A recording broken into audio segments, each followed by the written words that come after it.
Ya, jadi minggu lalu itu kita sudah membahas bagaimana Yesus telah menggenapi seluruh hukum Taurat dan perjanjian lama itu. Sehingga oleh karena penggenapan yang Yesus telah lakukan itu, maka dengan demikian seluruh hukum Taurat maupun perjanjian lama sudah tidak lagi diberlakukan bagi semua umat Tuhan. Tidak lagi diberlakukan. Jadi tidak pilih-pilih apakah dia orang Israel atau bukan orang Israel, maka hukum Taurat itu tidak lagi berlaku kalau dia umat Tuhan. Nah, ini berarti bahwa umat Tuhan itu tidak berada di bawah hukum Taurat. Mereka tidak hidup di bawah hukum Taurat. Seperti yang tertulis di dalam Efesus 2 ayatnya 15 dan seterusnya, bahwa dengan kematian Yesus, Yesus telah membuat tidak berlaku atau telah membatalkan atau telah menganulir hukum Taurat itu dengan kematiannya. Malam ini kita coba lihat lebih fokus lagi, walaupun kita sedikit mengulang, tapi kita lebih fokus lagi. Kita sudah melihat beberapa hal. Yang pertama adalah bahwa kematian Yesus, sekali lagi saya harus ulangi, kematian Yesus itu komplit membuat perjanjian lama beserta hukum-hukumnya, termasuk hukum Taurat dan peraturan-peraturannya, tidak berlaku lagi. Peraturan-peraturan hukum Taurat ini ada sekitar 613 dan seterusnya ya. Kenapa? Karena inilah tujuan Yesus datang ke dalam dunia, yaitu menggenapi perkataan Allah, menggenapi segala firman Allah yang ada di dalam perjanjian lama, menggenapi hukum-hukum nubuatan-nubuatan yang ada di dalam kitab-kitab Musa, kitab-kitab para nabi, dan kitab Mazmur dan sebagainya itu. Yesus datang dalam rangka menggenapi itu. Jadi sebenarnya dengan kepergian Yesus, dengan kematiannya, maka tujuan dia itu terpenuhi semuanya. Dan Yesus sudah mengatakan itu, bahwa dia datang untuk itu semua. Jadi kalau dia mati dan itu belum ada yang digenapi, berarti Yesus nggak komplit. Yesus tidak menggenapi hukum Taurat, tetapi Yesus sudah menggenapinya. Dari sejak kelahirannya sampai kematiannya, itu proses yang di dalam rangka menggenapi hukum Taurat itu. Itu proses yang dilakukan Tuhan Yesus. Nah, apa yang dimaksud dengan Yesus menggenapi hukum Taurat ini kita perlu lebih perjelas. Yesus menggenapi hukum Taurat ini bukanlah bahwa Yesus melakukan hukum Taurat dengan sebenar-benarnya, dengan sesungguh-sungguhnya. Bukan itu maksudnya. Bukan juga Yesus tidak melakukan hukum Taurat, tapi dia menggenapi hukum Taurat itu bukan dia melakukan tindakan A, tindakan B seperti ahli Taurat berpikir. Tidak. Tetapi Yesus menggenapi hukum Taurat itu adalah dalam rangka memperlihatkan dirinya, memperlihatkan tindakan-tindakannya seperti apa yang kitab Taurat itu beritakan. Karena berita dari kitab Taurat itu adalah Kristus, adalah Yesus. Berita dari kitab nabi-nabi, berita dari Mazmur, berita dari seluruh perjanjian lama itu mereka menceritakan tentang Kristus.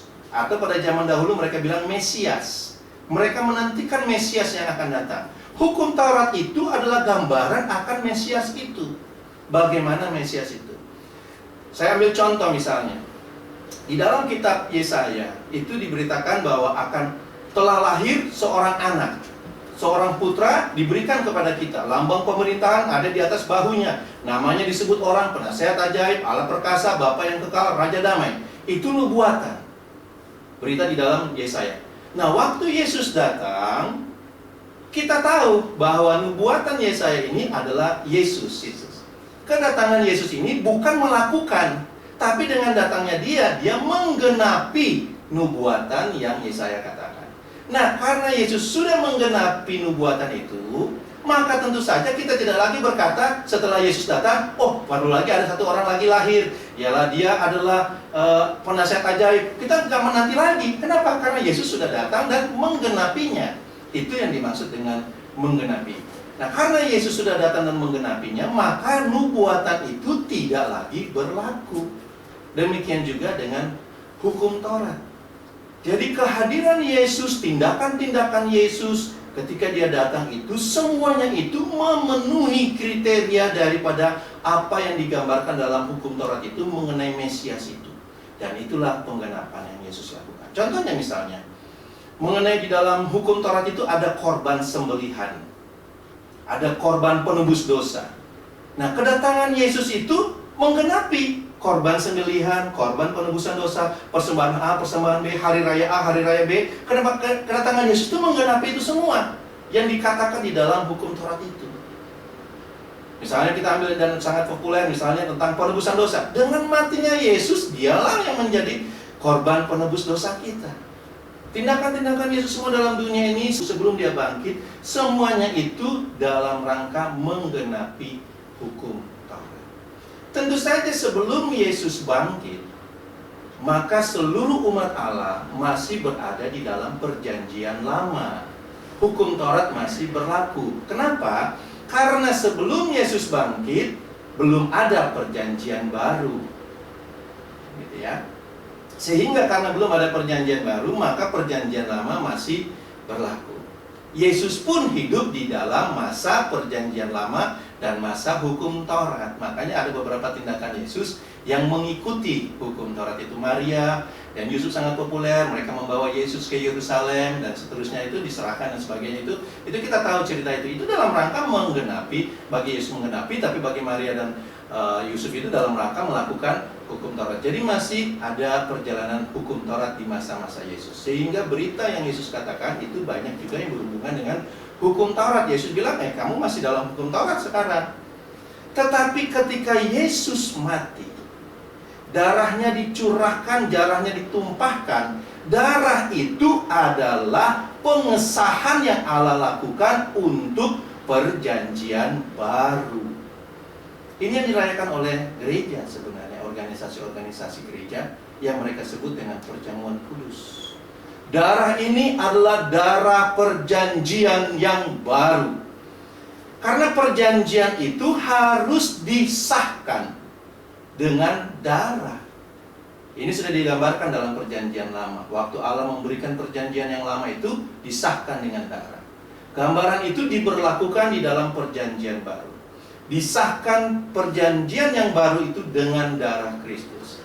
Jadi sebelum kematian Kristus, belum ada perjanjian baru yang disahkan. Sehingga masih perjanjian yang lama. Nah, karena perjanjian yang baru sudah disahkan, bukan oleh organisasi gereja, bukan oleh imam-imam, disahkan oleh Allah. Maka perjanjian yang lama yang Allah buat juga, itu pun sudah diberhentikan. Karena Allah sudah mensahkan yang baru. Walaupun ada overlapping di dalam peralihan antara yang baru dengan yang lama, itu ada proses overlapping. Kita tidak bahas malam ini, tapi ada proses. Tetapi yang baru sudah sah, sehingga yang berlaku adalah yang baru. Itu yang terjadi pada yang kita bahas minggu lalu. Beberapa murid bingung. Petrus contohnya, dia terbiasa dengan tidak boleh makan binatang yang haram katanya. Tetapi sekarang setelah Yesus bangkit, Allah justru bilang makan binatang itu. Karena Allah sekarang tidak lagi mengharamkan itu. Itu sudah menjadi halal. Ya, bukan pakai cap, enggak, tapi sudah menjadi halal karena Allah sudah mensahkan yang baru. Itu terjadi dan itu wajar pada masa-masa jemaat mula-mula itu terjadi kebingungan-kebingungan. Itu satu hal yang dalam tanda kutip saya masih bisa katakan bahwa masih wajar karena ada peralihan dari yang lama dan yang baru. Tapi kalau 2000 tahun sudah dan masih nggak wajar, itu jadi aneh. Kita sekarang hidup di dalam masa 2000 tahun setelah perjanjian baru itu berlaku. Nah, kalau kita sekarang sudah 2000 tahun juga nggak hidup juga dalam perjanjian yang baru, itu big question. Bagi saya kuncinya cuma satu, karena kita tidak pernah diajarin, tidak pernah tahu, dan tidak mau menerima. Itu juga salah satu kunci-kuncinya. Bukan berarti perjanjian barunya tidak berlaku, sudah berlaku kematian. Kalau Anda dan saya menerima kematian Yesus, maka itu sebenarnya berartinya Anda menerima perjanjian baru. Itu yang ada di dalam perjamuan kudus. Itu gunanya kita melakukan perjamuan kasih. Kita bersama-sama dengan dalam rangka mengingat bahwa Yesus sudah menumpahkan darah sebagai meterai, sebagai tanda mensahkan perjanjian yang baru itu. Nah, kalau kita mengakui perjamuan kudus itu, kalau kita mengakui penumpahan darah itu sebagai sahnya perjanjian baru, dan kita hidup dengan perjanjian lama, tentu saja itu bertentangan. Di satu sisi kita angkat cawan dan bilang ini adalah darah perjanjian baru, tapi di sisi lain praktek kita perjanjian lama. Itu yang saya sering katakan, bahwa itu adalah pelecehan terhadap salib Kristus. Yang Paulus katakan itu menempatkan diri kita sebagai seteru salib Kristus, karena kita tahu tapi kita melanggarnya. Dan yang kedua adalah, tadi kita bahas bagaimana perjanjian lama perjanjian baru itu terjadi peralihan dan digenapi. Yang kedua adalah Yesus menggenapi seluruh hukum Taurat. Kita sudah bahas minggu lalu bahwa salah satu prinsip dari hukum Taurat itu bahwa mereka itu tidak berdiri sendiri-sendiri hukumnya, ya kan? Melainkan mereka merupakan satu kesatuan, di mana jikalau satu hukum dilanggar, maka pelanggaran terhadap satu hukum itu merupakan pelanggaran terhadap seluruh hukum.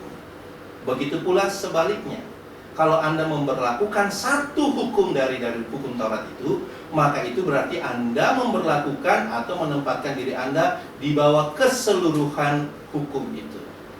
Jadi tidak bisa pilih-pilih kasih, begitu ya, tidak bisa. Nah, hal ini memperlihatkan kepada kita bahwa Yesus tidak mungkin dan tidak dapat menggenapi atau mengakhiri hanya salah satu atau sebagian dari hukum itu. Karena kalau satu berlaku, maka berlaku seluruhnya. Kalau satu dilanggar, maka dilanggar seluruhnya. Berarti kalau satu digenapi, harus digenapi seluruhnya. Kalau satu diberhentikan, harus diberhentikan seluruhnya, karena harus dibuat yang baru. Begitu ya. Jadi sederhana sekali prinsip itu, satu kesatuan. Dan Yesus datang ke dalam dunia ini bukan untuk memodifikasi. Ini saya perlu titik beratkan karena malam hari ini kita akan lihat ini sebagai fokus. Yesus datang bukan untuk memodifikasi atau merubah hukum Taurat itu supaya lebih mudah bagi kita, atau supaya lebih gampang dikerjakan. Bukan memodifikasi, bukan merubah, tetapi mengganti dengan yang baru, dengan yang realita Allah, dengan yang sebenarnya. Karena hukum Taurat itu hanya bayangan. Dia mengganti. Jadi bukan dimodifikasi lagi, ada lagi hukumnya nih, lalu dia modifikasi. Itu kalau dia memodifikasi, itu pelanggaran terhadap hukum. Karena hukum Taurat itu tidak boleh dihilangkan dan tidak boleh juga dimodifikasi. Karena kalau memodifikasi berarti pelanggaran, karena itu bicara hukum. Jangankan hukum Taurat, hukum manusia aja begitu. Kalau Anda modifikasi sedikit hukum yang menurut versi Anda melanggar terhadap hukum yang sudah ditandatangani itu. Apalagi Yesus. Jadi tidak mungkin kalau Anda mengakui Yesus menggenapi hukum Taurat dan Anda berkata, oh hanya sebagian yang digenapi, hanya sebagian yang diakhiri, itu melanggar prinsip daripada hukum Taurat itu sendiri. Jadi di dalam Roma 10 ayat 4 itu dikatakan dengan jelas bahwa Yesus adalah, Kristus adalah kegenapan hukum Taurat. Jadi Yesus menggenapi seluruh hukum Taurat itu. Dengan demikian komplit sudah bahwa dia mengakhiri seluruh hukum Taurat itu. Nah, prinsip ini sekali lagi saya katakan berarti hukum Taurat tidak bisa dimodifikasi. Makanya Yesus harus akhiri, bukan memodifikasi. Oh, Yesus sudah ganti hukum Taurat dari 10 jadi 2. Itu modifikasi. Bahkan 2 itu kalau Anda periksa dalam perjanjian lama, justru ada dalam hukum Taurat juga. Ya, kita tidak bahas mengenai itu. Tapi saya kasih lihat contohnya, misalnya begini. Di dalam hukum Taurat itu ada ketentuan bahwa imam-imam yang melayani di bait Allah adalah yang keturunan jasmani, Harun dan Lewi. Marganya itu harus ada garis dari Harun dan garis dari Lewi, garis keturunannya. Kalau kita kemudian sekarang merubah, kita bilang untuk melayani di bait Allah adalah imam-imam yang keturunan rohani, Harun dan Lewi. Walaupun kelihatannya rohani, saudara, itu merubah. Karena hukum Taurat bilang keturunan jasmani, bukan keturunan rohani. Dan Anda nggak pernah temukan dalam Alkitab satupun dalam dunia ini yang berkata ada keturunan rohani, Imam Harun dan Lewi. Dan Yesus pun tidak pernah memberikan atau men-settle satu imamat yang baru menurut keturunan Harun dan Lewi. Melainkan Yesus menggantikan imamat yang baru. Bahkan Yesus adalah imam besar kita. Dan Yesus bukan keturunan Harun ataupun Lewi. Anda tahu ceritanya, Yesus keturunan Yehuda. Kok dia bisa jadi imam besar kita? Jadi bukan lagi peraturan hukum Taurat. Nah, kalau kita menggantikan itu, kita menggantikan hukum Taurat. Hukum Tauratnya tetap betul. Hukum Taurat tetap bilang bahwa keturunan jasmani Harun dan Lewi. Kita yang merubah, bilang hukum itu menjadi imam rohani, katanya, ya kan? Itu kita yang merubah. Jadi kita tidak melakukan hukum Taurat, tapi kita melakukan hukum kita sendiri. Nah, hal memodifikasi ini itu sangat-sangat dikritisi oleh Tuhan Yesus. Ketika Yesus datang ke dalam dunia waktu itu, 2000 tahun yang lalu, Yesus berhadapan dengan ahli Taurat, Farisi, orang Saduki, ada berapa golongan pada waktu itu. Yesus mengkritisi tindakan mereka, bukan hukum Tauratnya, tapi tindakan ahli-ahli Taurat ini yang telah memodifikasi, sekali lagi saya katakan, hukum Taurat. Jadi mereka ahli Taurat, mereka orang Farisi, mereka orang Saduki, mereka harus mengajarkan Taurat yang sebenarnya, tetapi ternyata yang mereka sampaikan itu bukan hukum Taurat lagi. Yang mereka sampaikan itu justru mereka sudah revisi, sudah mereka modifikasi menurut pola pikir mereka. Itu yang kalau Anda baca dalam sepanjang Matius, Markus, Lukas, Yahya, itu Anda bisa temukan perbantahan terhadap itu. Yesus tidak anti hukum Taurat. Yesus bahkan hidup di bawah hukum Taurat. Tetapi dia mengkritisi, dia apa namanya tuh, menegur, memodifikasi daripada hukum Taurat itu. Misalnya saja, kalau di dalam persembahan hukum Taurat itu dikatakan bahwa Anda harus membawa binatang atau hasil tuaian, maka kenapa tiba-tiba diganti bawa duit? Itu kan modifikasi namanya. Anda tidak melakukan hukum Taurat, harus bawa binatang dan hasil tuaian, tapi sekarang Anda bilang bawa uang. Lalu Anda bilang itu hukum Taurat. Itu modifikasi. Hukum Taurat tidak bunyinya bawa uang. Hukum Taurat bilangnya binatang atau hasil tuaian. Banyak sekarang praktek-praktek yang demikian itu. Nah, ini kita harus melihat, saudara, bahwa apakah kita ini melakukan Taurat atau kita melakukan modifikasi. Kita sudah bahas tadi, jangankan modifikasinya, Taurat pun sudah tidak berlaku, apalagi modifikasinya. Tetapi memodifikasi perjanjian Allah itu merupakan kekejian di hadapan Allah. Itu yang Yesus tegur dari imam-imam besar atau ahli Taurat pada waktu itu. Karena ada perjanjian Allah yang dibuat, yang dicatat, yang tertulis bagi mereka, tetapi mereka rubah sedemikian rupa menurut pemahaman mereka. Nah, apakah perubahan yang dilakukan oleh ahli-ahli Taurat ini, apakah perubahan modifikasi-modifikasi yang dibuat oleh gereja-gereja itu merupakan bagian dari perjanjian baru? Jawabannya tentu tidak. Karena tidak ada di dalam perjanjian baru hal itu. Modifikasi-modifikasi itu dibuat sesuka-suka mereka mengarang bentuknya karena ada di dalam perjanjian lama. Mereka pikir susah cari aturannya dalam perjanjian baru, ada aturan dalam perjanjian lama. Berarti sekarang kita modifikasi saja perjanjian lama supaya bisa dikatakan bahwa itu adalah perjanjian baru. Sama sekali itu tidak benar. Karena perjanjian baru Anda tidak akan temukan di dalam batu, di atas batu, tidak pernah dituliskan di dalam buku, dan tidak pernah juga dituliskan dalam buku Alkitab. Makanya orang suka kadang-kala susah melihat bagaimana caranya saya hidup dengan perjanjian baru. Lalu mulai datanglah orang yang memodifikasi perjanjian lama. Dia bilang ini perjanjian baru. Kalau Anda tidak menerima perjanjian baru, saudara, Anda akan susah untuk hidup dengan perjanjian baru. Ini penting sekali. Karena dalam waktu Yesus hidup perjanjian lama, Yesus kan hidup dalam perjanjian lama, itu Yesus tegur orang-orang yang memodifikasi perjanjian lama itu.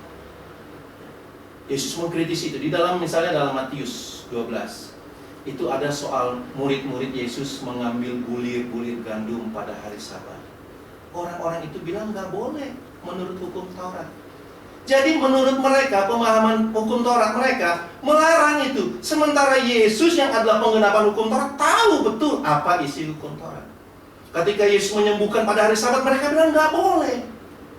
Padahal hukum Taurat tidak menyebutkan hal yang menurut mereka itu. Bahkan di dalam kisah perjanjian lama itu terlihat jelas ada banyak hal yang terjadi pada hari Sabat. Ada banyak hal terjadi tentang makan roti yang harusnya dipersembahkan itu dan seterusnya, yang mereka bilang tidak boleh. Jadi pemahaman hukum Taurat menurut Allah yang Allah berikan di dalam perjanjian lama itu yang diketahui oleh Yesus itu berbeda ternyata pemahamannya dengan yang diketahui oleh orang-orang ahli Taurat itu. Dan perbedaan itu yang diajarkan oleh ahli Taurat itu. Kenapa itu sangat dikritisi Yesus? Karena Allah terhubung dengan umatnya melalui perjanjian. Perjanjian itu sangat serius bagi Allah. Kalau dia bilang 1 tambah 1, 2, Anda tidak bisa rubah 1 tambah 1, 2,5. Itu sebabnya saya katakan tadi, kalau dia bilang bawa persembahannya binatang, jangan rubah jadi uang. Kalau dia bilang persembahannya bawa itu selasih, jangan Anda rubah jadi rupiah. Itu hukum Taurat. Jadi tidak bisa dimodifikasi karena Allah terhubung dengan umatnya, bukan berdasarkan modifikasi hukum-hukum dari imam-imam, tetapi berdasarkan perjanjian yang dia buat dengan umatnya. Di dalam masa yang lama itu ada perjanjian lama, sehingga kalau mereka memodifikasi perjanjian lama itu sama dengan mereka mengingkari perjanjian Allah, melanggar hukum lah. Sederhana buat kita zaman sekarang, kalau Anda berani modifikasi undang-undang dasar, itu namanya melanggar undang-undang dasar, dan seterusnya. Di dalam Roma 10 kita bisa lihat ayat yang pertama dikatakan dengan jelas, saudara-saudara, keinginan hatiku dan doaku kepada Tuhan ialah supaya mereka diselamatkan. Ayat kedua, sebab aku dapat memberi kesaksian tentang mereka bahwa mereka sungguh-sungguh giat untuk Allah, tetapi tanpa pengertian yang benar. Sebab oleh karena mereka tidak mengenal kebenaran Allah, dan oleh karena mereka berusaha mendirikan kebenaran mereka sendiri, maka mereka tidak takluk kepada kebenaran Allah. Ini dia punya resikonya. Kenapa kita perlu mengenal kebenaran itu? Karena yang tadi dikatakan, kalau Anda tidak menerima perjanjian baru, tidak mengetahui perjanjian baru, tidak mengenal perjanjian baru, maka Anda akan berusaha mendirikan kebenaran Anda sendiri. Bagaimana Anda bisa mengusahakan mendirikan kebenaran Anda sendiri? Tidak jauh. Anda pasti akan ambilnya dari Alkitab. Dari Alkitab dari mana Anda akan ambil? Anda akan ambil dari perjanjian lama, karena situ banyak step-step dan sebagainya. Bahkan kadang-kala modifikasi perjanjian baru. Lalu Anda katakan, inilah hukum Tuhan. Kenapa? Karena tidak memiliki pengertian yang benar akan kebenaran Allah.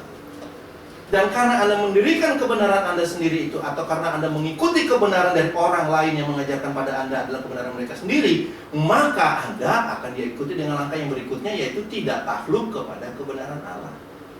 Tidak takluk kepada perjanjian baru itu. Tidak hidup di dalam perjanjian baru itu. Tidak hidup di dalam hubungan yang Allah berikan, yaitu perjanjian baru. Nah, ini yang Paulus katakan, Anda lepas dari Kristus. Jadi bukan pindah agama lepas Kristus itu. Anda boleh beragama Kristen, tapi tidak hidup di dalam perjanjian baru. Anda boleh beragama Kristen, tapi Anda hidup menurut perjanjian lama. Atau Anda boleh hidup dalam agama Kristen, tetapi Anda memodifikasi perjanjian baru atau memodifikasi perjanjian lama. Dan Anda hidup menurut itu, maka Paulus katakan dalam Galatia 5 ayat 3 itu, kamu lepas dari Kristus. Jika kamu mengharapkan kebenaran oleh hukum Taurat, kamu hidup di luar kasih karunia.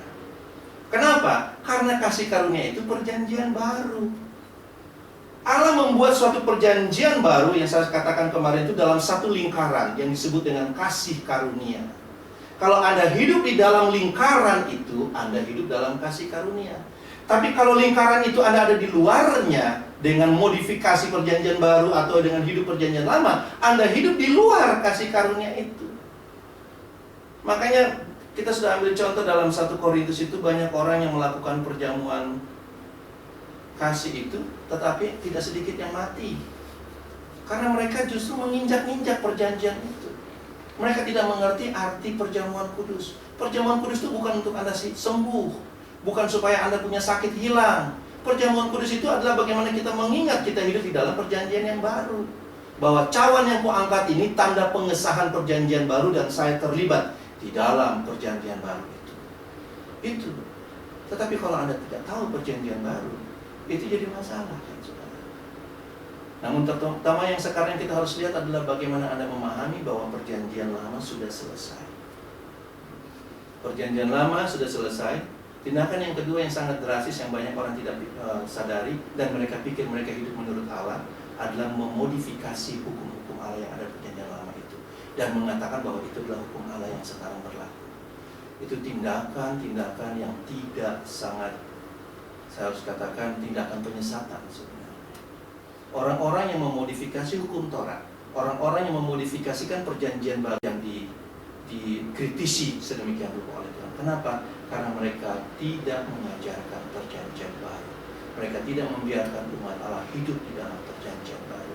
Mereka pada dasarnya hanyalah menyesatkan umat Allah dan menempatkan Anda di luar kasih karunia Allah, di luar perjanjian baru. Sobat pemenang, Allah sudah memberikan satu perjanjian yang baru.